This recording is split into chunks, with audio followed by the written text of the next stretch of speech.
কাতারের নিরাপত্তা নিশ্চিতের জন্য মার্কিন প্রেসিডেন্ট ডোনাল্ড ট্রাম্প একটি নির্বাহী আদেশ জারি করেছেন। আদেশে বলা হয়েছে, কাতারে কোনো ধরনের হামলা হলে যুক্তরাষ্ট্র তা নিজেদের শান্তি ও নিরাপত্তার জন্য হুমকি হিসেবে দেখবে এবং প্রয়োজনীয় ব্যবস্থা নেবে। এই আদেশের পেছনে রয়েছে সম্প্রতি ঘটে যাওয়া ঘটনাবলী। 3 সপ্তাহ আগে ইসরায়েল কাতারের রাজধানী দোহায় বিমান হামলা চালায়, যা কাতার ব্যাপকভাবে ক্ষুব্ধ হয়। এরপর গত সোমবার ইসরায়েলি প্রধানমন্ত্রী নেতানিয়াহু কাতারের কাছে ক্ষমা প্রার্থনা করেন।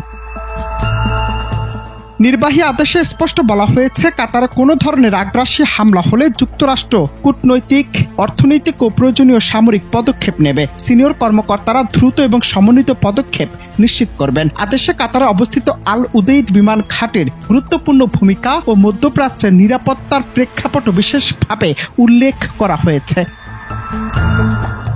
ট্রাম্পের নির্দেশ কাতারের ভূমিকাকে আন্তর্জাতিক দ্বন্দ্ব নিরসনে গুরুত্বপূর্ণ হিসেবে স্বীকৃতি দিয়েছে। বিশেষ করে ফিলিস্তিনের গাজা উপত্যকায় স্বাধীনতাকামী সশস্ত্র গোষ্ঠী ও ইসরায়েলের যুদ্ধবন্ধের প্রয়াসে কাতারের মধ্যস্থতার ভূমিকা গুরুত্বপূর্ণ।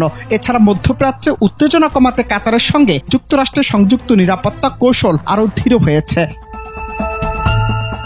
এতে বিশ্লেষকরা বলছেন, এই নির্বাহী আদেশ কাতারকে একটি নিরাপত্তা আশ্রয় দেবে এবং মধ্যপ্রাচ্যে যুক্তরাষ্ট্রের কূটনৈতিক প্রভাবকে আরো শক্তিশালী করবে। তবে এটি একই সঙ্গে ইসরায়েল ও ইরানের সঙ্গে সম্পর্ক এবং সম্ভাব্য উত্তেজনা নতুন ধারা তৈরি করতে পারে। আন্তর্জাতিক সম্প্রদায় এখন কাতারকে ঘিরে মার্কিন পদক্ষেপের প্রভাব খতিয়ে দেখছে। অনন্ত হাসান মাসুদ, বাংলা টিভি।